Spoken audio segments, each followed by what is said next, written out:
supervisory ko. Okay, buksan natin yung Bibles natin. Itong service natin every Saturday ay huwag na natin tawagin itong staff service.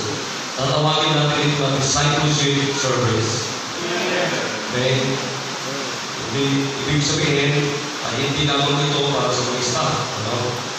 Pag ikaw ay disipulo ni Kristo, dapat magaling na ito. Pero kung hindi na disipulo ni Kristo, ito pwede pa rin. Pero pininiwala na kahit ka ang katatagal na miyembro sa simbang ito, dapat disipulo pa rin tayo ni Kristo. Okay, nakuha niyo ba yun, mga kapatid? Yan. Okay, sige, buksan natin yung Bibles natin. Dito tayo sa Acts chapter number 2. Let's begin reading verse number 41, responsibly down to verse number 47.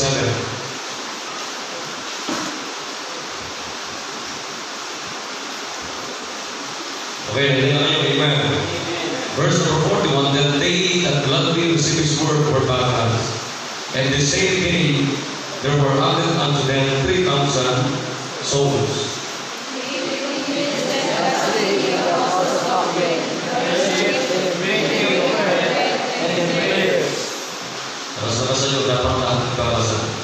And fear came upon every soul, and many wonders and signs were done by the apostles. And all that they were together, and had all things common. And sold their possessions and goods, and parted them to all men, as every man had need. And they continually with one accord in the temple, and breaking bread from house to house, eating their meat with gladness and singleness of heart. Praising God and having favor with all the people. And the Lord added to the church daily such as should be saved. Ay maraming bilang Diyos, maraming po salamat sa mga natin po namin mula sa grupo po ng stewards. Pagkalit po sila pagpalaan para pagkagitin sa mga po rin. Pagpalaan niyo po ang itong salita Panginoon na amin po mag-read at matutunan yung nasa niyo po mga salita na amin po nabasa Panginoon. Give us wisdom and make us full of God. In Jesus' name we pray. Amen. Pwede na po. Now, dito sa pinasa natin ay alam natin ito na ito yung tinatawag na Acts. And this is not the Acts of the Apostles, but this is the Acts of the Holy Spirit. Amen. In the lives of the Apostles. Yung mga unang Kristiyano, unang Baptist doon po sa Jerusalem. So, makikita natin dito kung paano in-empower ng Diyos yung kanyang simbahan mismo sa Jerusalem, mga kapatid. And then nagpatuloy hanggang sa makita natin ay dahil sa kasigasigan at kapangyarihan ng Banal na Espiritu doon sa kanyang simbahan sa church sa Jerusalem, mga kapatid, ay nagpatuloy ang gawain sapagkat kailanman hindi po pwedeng uminto, masira, mga kapatid, ang gawain ng Diyos. Amen? Ang simbahan ng Panginoon. May pangako po yan ng Panginoon. Now, gusto ko makita natin ang ating pagtutunan sapagkat ang ating pong series of lesson about every Sunday, every Saturday is why join a Bible-believing New Testament church.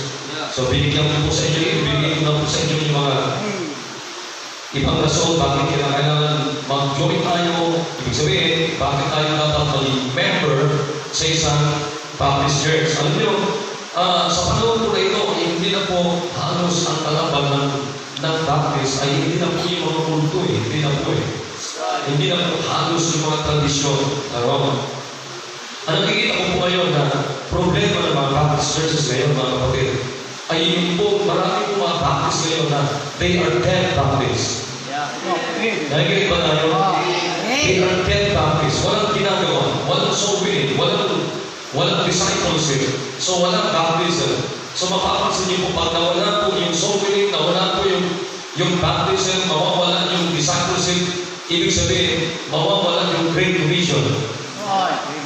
At pag nawala po yung Great Commission, mga kapatid, sa isang Baptist church, sasabihin ko po sa inyo, nakakalungkot po niya. Nakikinig lahat. Kung katulad kong sinasabi ko nila ni Steph White, bakit kailangan mag-invite, bakit kailangan mag-disciple, bakit kailangan also read. That's the Great Commission. Yes. The Great Commission. Yan yung ano eh, yan yung pinaka-sentro. Yan yung trabaho mismo ng simbahan na ito. Wala na pong iba. Kaya, alam niyo, pagka ikaw ay member sa isang Baptist church na talagang aktibo to fulfill the Great Commission, yan yung simbahan ng Panginoon Kristo. Amen. So sabi ko sa inyo, paalala ko sa inyo, mga unang pinag-aralan natin, number one, why join a Bible-believing Baptist church? Number one, because the foundation of such a family was laid in Christ, and the structure was started when He called and ordained His apostles. That's number one. And then, because the Bible teaches how so God membership immediately after salvation baptism. And then, number three, because a Bible-believing Baptist congregation is the body of Christ. Now, if you are a member of this church, you are a member of Christ's body. And Christ's body, the church, the Baptist church is representing Him in the world. We are represent God. Amen. And then number four, because Bible-believing Baptist church continues His work in the world. Ano yung trabaho natin? Preaching the gospel, sharing the gospel, baptizing, and then discipling. Amen? Discipleship. And then, number five, because Bible-believing Baptist church is a fellowship of believers. Alam niyo, napakalaga yung salitang fellowship. Kaya kung ating babalikan dito sa dito, simula nung ang mga members dito, naligtas sila, nakakilala sila kay Kristo, and then na-baptism sila, at sabi niya, nadagdag sila ngayon, itong 3,000 kaluluwa na naligtas, and then nadagdag doon sa church, doon sa Jerusalem. And then ang maganda dito, they continued steadfastly in the apostles. Amen. Nagpatuloy po sila. Hindi po sila huminto, kundi nagpatuloy. Alam niyo, matindi ito mga kapatid. Alam niyo, nagsimula sila ng 12. Di ba? Nagsimula sila ng 12. Tapos, unsaved pa yung isa. Sa mga tuwing 11 na lang sila. Hanggang sa nagpatuloy po sila mga kapatid. At ang sabi ng Bible ay yung apostles ay sila yung first officers. Hindi po sila lamang yung first members, kundi sila yung first officers. And then, nagpatuloy po hanggang sa naging 120 po sila. And then from 120 mga kapatid, may naligtas na 3,000, then 1,320. And then, nagpatuloy po yun. Ang gusto kong makita natin dito, paano sila nagpatuloy? Yun, paano sila nagpatuloy? Sabi niya, and they continued steadfastly in the apostles' doctrine. Now, tingnan niyo po na kayo. Hindi sila nagpatuloy outside the church. Okay na po niyo po mga kapatid? Hindi po pwede yun eh. Ang isang totoong ganap na Kristiyano mga kapatid, ang isang totoong anak ng Diyos, hindi ko naman sinasabing wala nang ligtas at wala nang mga anak ng Diyos outside the church. Maraming naligtas na hindi miyembro sa Baptist Church. Marami po. Pero gusto ko makita ninyo mga kapatid, yung paraan ng pagpapatuloy. Ang isang ligtas, mga kapatid, hindi ka pwedeng makakapagpatuloy sa paglago at sa paglilingkod sa Panginoon outside Christ's body. You can only grow and magpatuloy, continue growing, mga kapatid. You only grow and continue growing and be a part and serve the Lord Jesus Christ, mga kapatid, if you are member of Christ's body. Wala pa ako nakita mga kapatid na nagpapatuloy siya, lumalago siya outside the body of Christ. Ano po yung body of Christ? The Baptist Church. Wala pa akong nakitang lumalago sa pananampalataya na hindi po naging miyembro sa simbahan ni Kristo. Oh. The truth is, mga kapatid, malalaman mo kung sino talaga ang miyembro eh.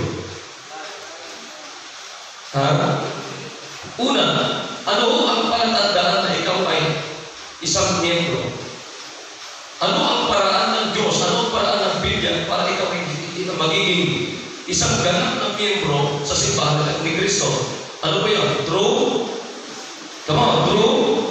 baptism. Pero mga kapatid, Diyos pa rin po ang nakakaalam talaga kung sino ang totoong baptize. Alam niyo ba kung sino? Ano ang qualification para ikaw ay baptisuan? Salvation first. Nakikinig tayo mga kapatid. Hindi ka pwedeng baptisuan, mga kapatid, sa Baptist Church na hindi ka totoong tumanggap kay Kristo, hindi ka totoong ligtas. So, ang pinaka-qualification, mga kapatid, para ikaw ay maging member, maidagdag sa katawan ni Kristo, sa simbahan ni Kristo, sa Baptist Church, mga kapatid, ay walang iba kundi sa kaligtasan o salvation. Kaya nga, hindi po pwedeng magligtas-ligtasan ka. Right. Tinan niyo po, bigyan ko kayo sa halimbawa. Nangyari po mismo sa unang simbahan doon sa Jerusalem. Panahon mismo ng Panginoon Kristo. Sino po yung nagtunwaring ligtas? Judas Iscariot. Diba? Nagtunwaring ligtas siya. Tapos siyempre, sabi niya na ligtas eh. So, pinabautismuhan niya yun. Nagpabautismuhan mo rin. Kaya Diyos pa rin nakakalam kung sino totoong ligtas. Diyos pa rin po ang nakakalam kung sino totoong kinakailangan bautismuhan. Ibig sabihin, Diyos pa rin nakakalam kung sino totoong miyembro. Amen. Madaling kumaya. Sabi ko sa inyo ng Huwebes, madaling kumaya. Katulayan kung sino pinakamagaling kumaya? Si Satanas. Pero mga kapatid, kahit anong gawin natin ang panggagaya sa Panginoon sa lahat ng bahagi ng gawain ng Diyos, hindi malalaman pa rin po ng Diyos kung sino talaga yung Kanya. Naman niyo po? Ito na yan maganda. Hindi ka pwedeng magpatuloy na hindi ka totoong miyembro. Kaya sabi ko sa inyo lagi, i-check ninyo yung loob ng pamilya ninyo, baka ligtas-ligtas lang yan. Baka, kasi by nowadays, madaling i-memorize yung kaligtasan. Very simple. Salvation is very simple. Nakikinig tayo mga kapatid. Very simple. Madaling i-memorize yung mga verses patungkol sa kaligtasan. Madaling i-memorize lahat. Madaling isaulugin mga kapatid mga bagay ito. Pero, hindi po natin pwedeng ipeke ang kaligtasan mula kay Kristo. Bandang dulo yan mga kapatid, magkakaalaman pa rin. Iba po yung aaten-aten ka lamang at yung totoong miyembro ka. Sapagkat ang totoong miyembro mga kapatid, meron pong ginagawa. Nagkakaluan tayo. Patutunayan po natin. Tignan niyo po dito. Sabi niya, and they continued steadfastly in the apostles' doctrine. Nagpatuloy po sila na masigasig. Nakikinig po tayo. Nagpatuloy po sila na naging aktibo. At papaano po sila nagpatuloy? Ang sabi niya, apostles' doctrine in doctrine. So, ibig sabihin, nagpatuloy po sila mga kapatid ayon sa Biblia. Ayon sa liwanag ng katuruan ng Biblia. Hindi ka po pwedeng magpatuloy sa pamamagitan ng sarili mo. Hindi po pwede ito mga kapatid. Kaya nga, ang totoong nagpapatuloy, yung meron kang ginagawa. Ano yung ginagawa mo? The Great Commission. Ulitin ko po, ulit. Iba po yung nagpapatuloy na ikaw ay ginagawa mo yung trabaho ng isang miyembro sa simbahan kaysa umang-aten-aten ka lang. Okay, nagawa niyo po? Amen. Iba yun. Iba yun. Aatin ka lang.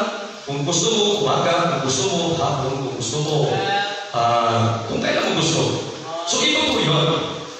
Iba yun. Pero, kung ating aaralan na may pag-aaralan o obserbahan, iintindihin ang mga nangyari po dito, simula na sila naligtas, na-bautismo sila, nagpatuloy po sila, at very clear kung paano sila nagpatuloy.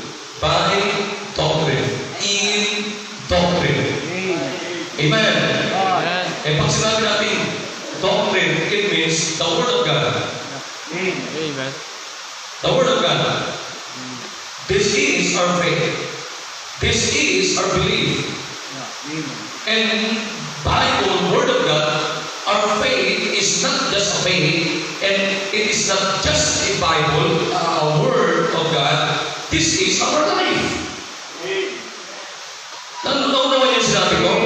Ang Biblia ay hindi lamang po ito isang paniniwala, hindi po.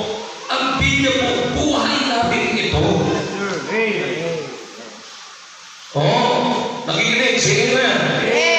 Buhay natin ito, hindi lang basta paniniwala. Ngayon, naniniwala na ako sa Biblia. Hindi po ganoon, mga kapatid. Ang Biblia, ito po'y buhay natin ito. Pagkain natin ito. This is the food of our soul. Of our souls. Amen. This is the food for your soul. So, paano ka magpapatuloy kung hindi ka nag-feed ng salita ng Diyos? At anong uring i-feed, anong uring salita na dapat i-feed sa atin, ipakain sa atin? The doctrine. Hey! Sound doctrine. Amen. Hey! Sound doctrine. And then, kaya ngayon mga kapatid, ito, kaya makita nyo dito sa ating simbahan, wala tayong pagtitipon dito na walang salita. Hindi natin pinag-usapan ang salita ng Diyos. Because pangalawa, the very issue of our fellowship in this church is no other than the Bible. Tinan niyo po, ang ganda na ito. Because when we join this kind of church, because a Bible-believing New Testament church or Baptist church is a fellowship of believers. Tandaan niyo yan. Ano yung sabi ng believers? Mananampalataya. Sumasampalataya kay Kristo. Ibig sabihin, naniniwala kay Kristo. Buong puso, buong kaluluwa, buong kalakasan. Nakikinig tayo.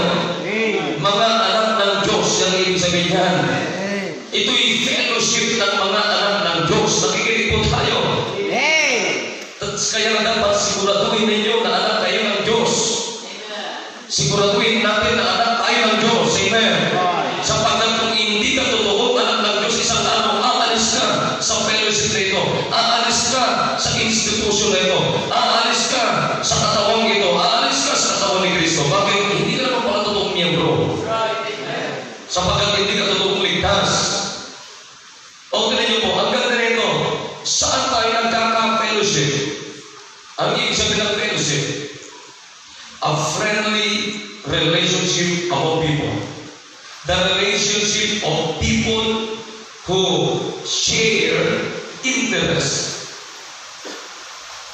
or feelings. A group of people who have similar interests. Partnership. Communion. Ang ibig sabihin ng communion, a close relationship with someone. Join interest. Pagsasama-sama natin na meron tayong iisang hangarin or having one common stand. Amen. Kaya makita nyo, yung closeness natin ay walang ibang nagiging daan o rason, mga kapatid, ng ating pagiging malapit sa isa't isa. Hindi po dahil sa hinihingi ng bawat isa na material na bagay. Hindi po yun. Hindi po yung giving natin. Kundi ang rason ng ating closeness, friendship. Nakikinig, amen? Yung interest natin dito, yung pagnanasa natin, yung desire natin, mga kapatid, ay walang ibang nagbubuklod dito, nag-unite dito, mga kapatid, kundi yung relasyon muna natin sa Diyos. Kaya dalawang, tinan nyo, dalawang bagay na gusto kong makita ninyo sa hapon ito pagdating sa tinatawag ng fellowship. Fellowship. Natin dito sa simbahan natin. Come on, nakikinig ba kayo? Pag sinabi natin fellowship, mga kapatid, sinabi ko na sa inyo kanina, it's a partnership, it's a communion. When we say communion, a close relationship with someone. Amen. Amen. So, pag pinag-usapan natin yung fellowship natin sa isa't isa, bilang kasama tayo sa katawan ni Kristo, bilang miyembro sa simbahan ito, dalawang bagay ang gusto kong huwag niyong kakalimutan sa hapon ito. Number one, fellowship with God. Fellowship with God. Amen. Fellowship with God. Tignan niyo dito sa ating binasa. Dito po sa 1 John 1:3. Unahin natin ito. 1 Corinthians 1:9. 1 Corinthians chapter 1, 1:9.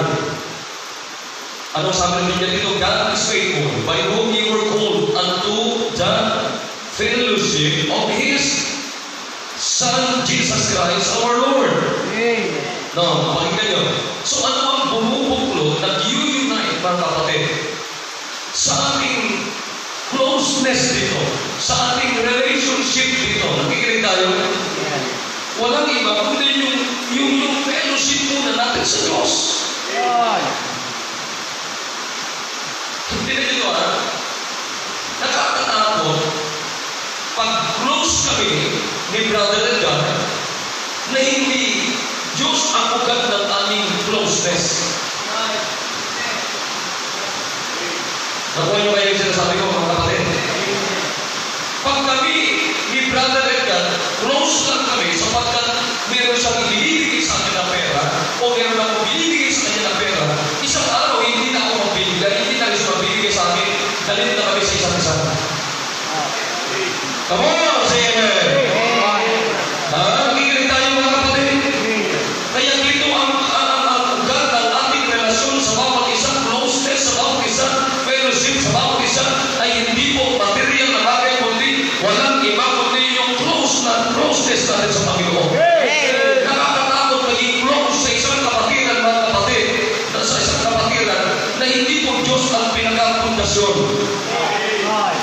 Amen! Isang araw pagka hindi Diyos ang foundation ng inyong relationship, ng inyong closeness, ng inyong fellowship, isang araw maging mortal kayo ng kaaway. Hindi kayo magpag-iiban, mga kapatid. Pagka-close lang kayo kasi binibigyan kayo ng noodles. Pagka-close kayo kasi binibigyan kayo lagi ng tinapay o pandesal. O binibigyan kayo lagi ng gumawan, mga kapatid. Nakakatakot yan, tigilan nyo yung isang araw, makapunta kayo ng kaaway. Oo, sumaliwan kayo sa akin. Matagal-tagal na rin ako sa simbahan ng Panginoong Jesucristo. Nakikinig ba, kapatid? Nakakatakot. Ayaw ko maging close. Ayaw ko maging close kami ni God dahil sa material na bagay. Kaya dito sa ating simbahan, hindi ko pwede basta ang ka-close ko lang na gusto ko, si Sister May.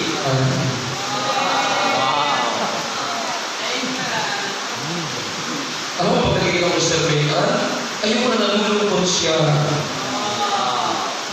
Kaya sinusundan ko sa bahay.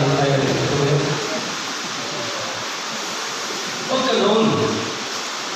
Nakikinig ba tayo, mga kapatid? Saan sabihin ko sa inyo na nakakatakot na ikaw ay close sa isang tao, mga kapatid, at ang ugat at pundasyon ng inyong relasyon, material na bagay, o pera. Alam mo pera maganda? Na pundasyon ng ating closeness sa isa't isa. Word of God. Persona ng Panginoong Jesucristo. Amen. Come on. Listen, makinig tayo. Amen? Bakit dapat kami close ni Brother Edgar? Dahil sa salita ng Diyos na aming naririnig parehas. Bakit close kami ni Brother Edgar? Sapagkat parehas kami tumanggap kay Kristo bilang Diyos at tagapagligtas.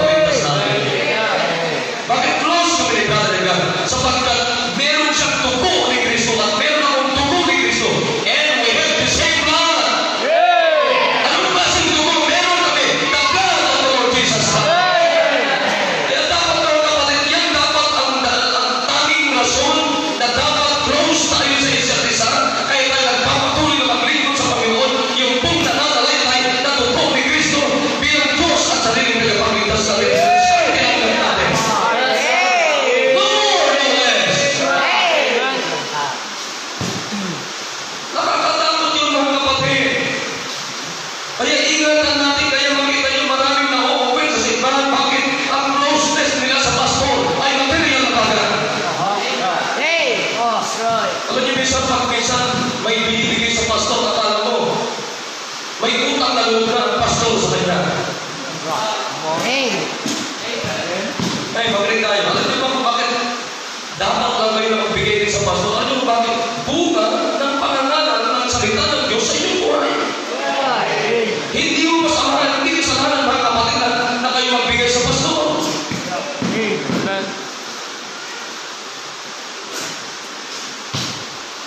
Ayaw, nakikinig tayo, amen.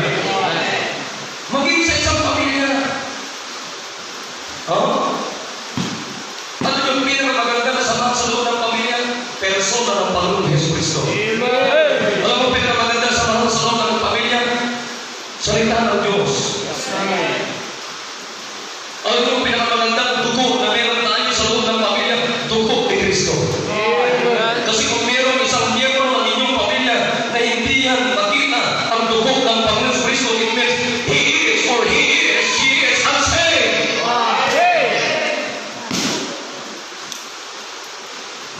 Ayaw, nagkakaroon tayo mga kapatid.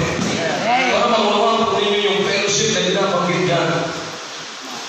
And then another verse in 1 John 1:3. Ganun niyo po ito. Ganda nito. 1 John 1:3. 1 John 1:3. Basahin natin lahat. Okay, nandiyan na yun. Everybody read. Ano sabi niya? That which we have seen and heard declare we unto you, that ye also may have fellowship with us, and truly our fellowship is with the Father and with His Son, Jesus Christ. Kaya dito sa simbahan, kapatid, pag nag-uusap-usap na tayo dito, nag-preach na ako sa inyo, dapat kayo makinig sapagkat yung fellowship natin, yung closeness natin, yung relationship natin, ang pinaka-pundasyon ay walang iba kundi yung Ama sa langit at si Kristo at ang banal na Espiritu. Amen. Amen. Ha? Tanong niyo mga kapatid, Hey! alam niyo ba pagka yun ang pinaka-pundasyon ng ating fellowship, walang pagkakampi-kampi dito. Walang pagkahati-hati dito. Sapagkat yung pagkahati-hati, aswang lang yun. Hindi ko pwede. Basta, Pastor, pwede bang ilipat mo ako? Ayoko doon sa grupo ng ministers. Amen. Bakit ayaw mo sa grupo ng minister? Kasi gusto ko doon sa grupo ng stewards kasi nandun yung best friend ko, pastor. Hindi best friend yun. This friend. This. Bulto. Ano pinamahalaga mo? Saan ka ilalagay? Doon ka. Amen. Diba? Nakikinig ba? Lalo na yung mga kabataan. Amen. Tapos mamimili ka pa ng kasama. Ayaw ko kasama sa ganito kasi bawal-bawal. Ikaw rin, mabaho yung pinipili mo eh.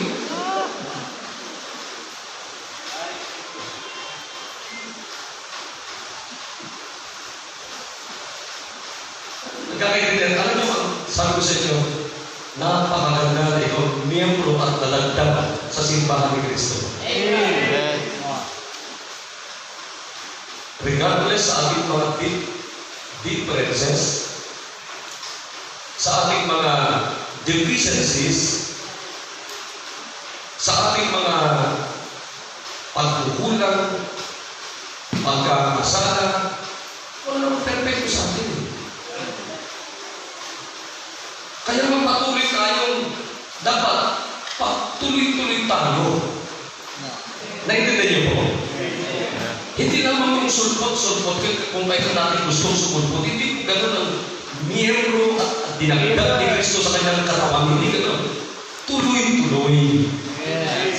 Alam mo, may pagtitipon may sulwing, dapat nandun ka. Alam mo may Bible study, dapat nandun ka sa grupo. Alam mo may activity sa grupo ninyo. Ang buong simbahan, dapat nandiyan ka. Bakit? Because you are a part of the body. God added you to His own body. Oh, amen. Alam mo, ang sarap talaga, maging baptist talaga. Ewan ko lang sa inyo, ako nag-i-enjoy ako sa ating simbahan at kailanman dapat ako mag-enjoy talaga. Bakit? Tignan mo, sino ang ka-fellowship natin? God the Father. Sino ka-fellowship natin ngayong pagpipin ko na ito? God the Father. Kaya pag wala ka sa ganito, wala ka, hindi ka ka-fellowship ng God the Father.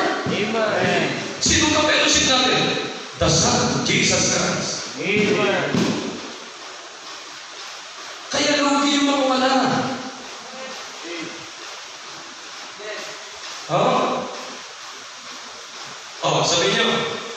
Sabihin niyo sa mga miyembro ng pamilya nyo ngayon, pag-uwi nyo mamaya, alam ko, lugi ka.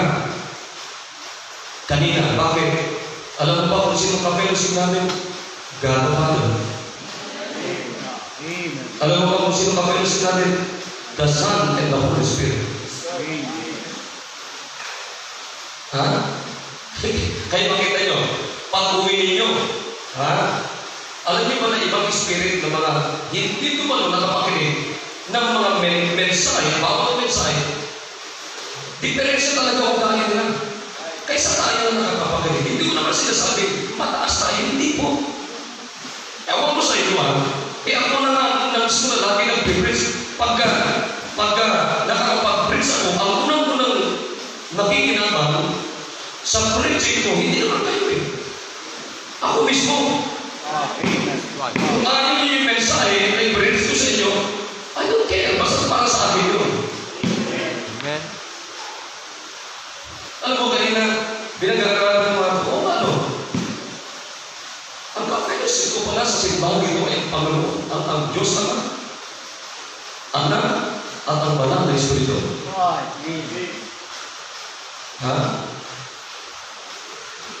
Kaya kayo dito, mga kapatid, huwag kayong magmamadaling pumilain. Kung wala namang emergency between life and death, why not fellowship with other Christians, with other members? Kaya dito, pinakamaganda, kaya magtitinda, doon kayo magtinda. Huwag dito sa loob. Alam mo, magandang pinag-uusapan natin, ikaw sis, may bisita ka ba bukas? Ikaw sis, Brad, ganang sumulong. Ikaw Brad, sis, ilan ang dinidesign mo?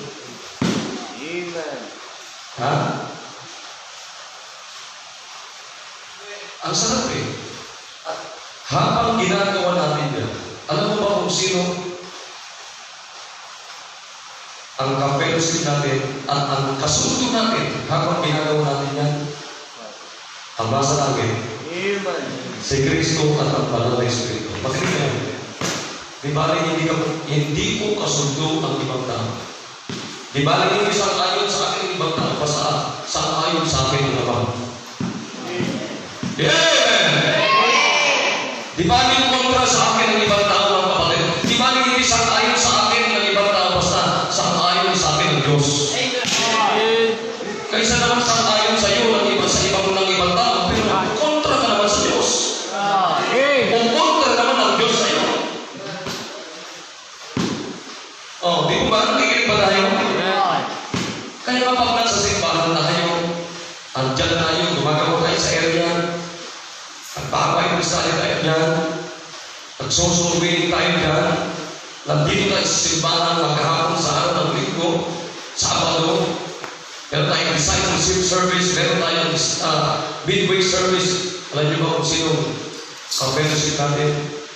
God the Father, Jesus Christ, and the Holy Spirit of God.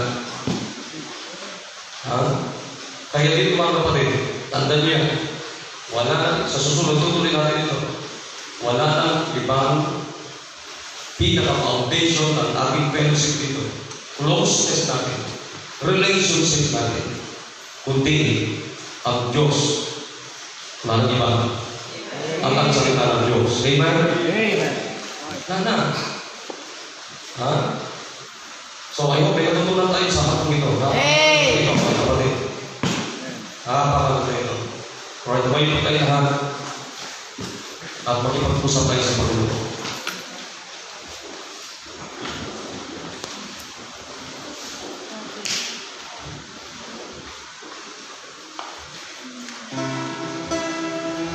Sino po ang pinupuntahan natin sa simbahan ito? Dapat wala nang iba kundi ang salita ng Diyos.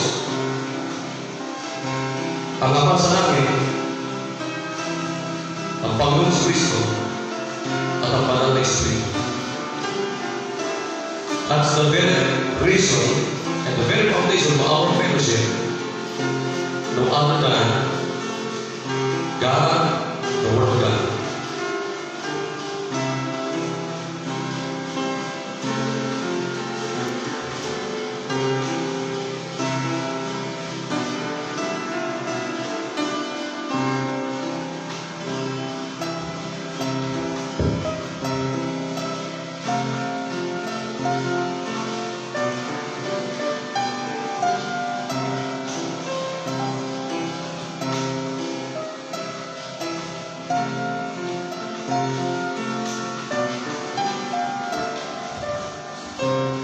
Ang Diyos, mapagpalang, magapagyari po sa lahat. Thank you so much, O God, for reminding us this afternoon tonight, O God.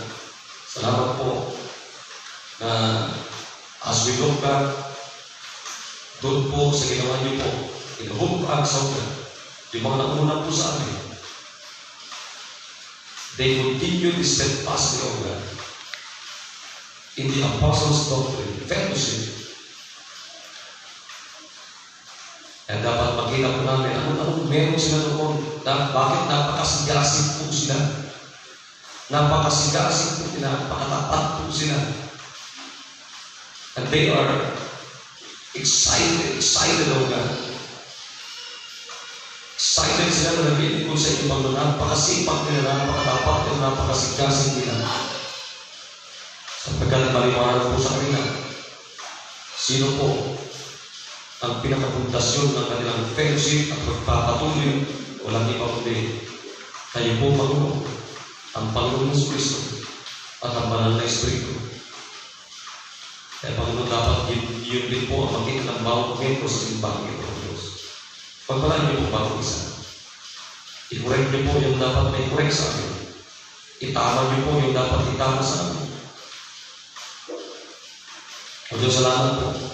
Maring meron po dito may pumupunta, pero hindi kayo ang sadya niya ang salitaan niyo, Panginoon. Oh God, please, iayos niyo po bawat puso ng niyo po, mga Panginoon. Yung interest ko ng bawat isa. O Diyos, salamat po. Pinupuri kayo namin, pinapasalamatan po, Diyos, sa pangalan ng Jesus. Amen. I hope pinatutunan tayo. Amen. Amen. Okay, so mamaya pa tayo meeting ulit mga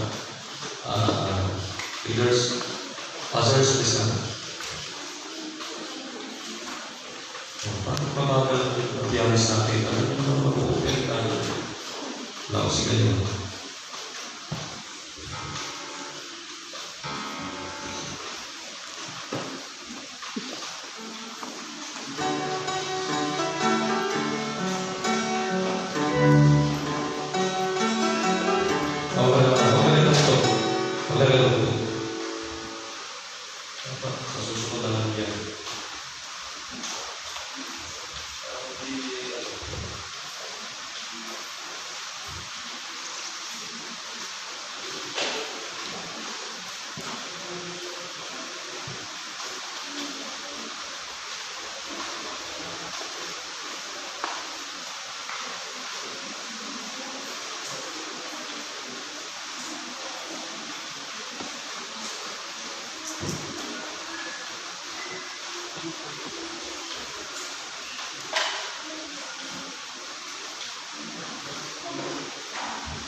lahat ng mga biyayas at saka mga kausapin ko kayo. Kung ano ba mga ito. Okay tayo magpasalamat ng natin. Ay po sa nating nanagin, bigyan ng Diyos pagpapala ng kapangyarihan sa lahat. Kaya salamat po sa mensahe na pakinggan. Na hapon ito ng pagyaman niyo sa tulog ito ng bawat saan, at ipatuloy mo namin yung mamuhay at magkita sa ating buhay. At hindi pinatapos ang pagbibigay, pagpalayo po ang salapin, bigyan po sa aming Panginoon. Patuloy mo yung namin po sa ipong pinagawa. At salamat sa mga kapatiran. Itong ginagamit Panginoon kung sa maraming pagbibigay. At sa mga hindi matutong magbigay, turuan ng Panginoon sila. Yung pakaluban niyo, yung kakitaan, yung trabaho, upang sila po yung magkakaroon ng Panginoon yung pagkakaroon ng pagbibigay ng Diyos. Kawarin namin sa aming patulang, kapakasan ng Panginoon, ito mga manalangin sa pangalan ng Jesus. Amen.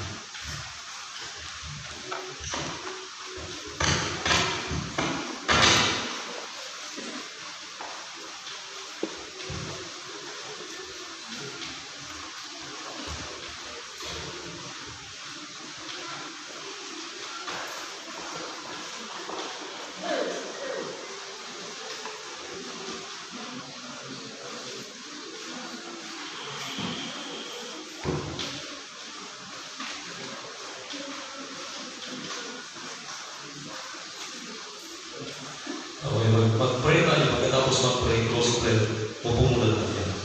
Tapos pakikope. Kaya tumayo tayo lahat. Naging Diyos, salamat po sa amin pong natutunan, narinig, na ito po na huwag naman po ito'y narinig namin.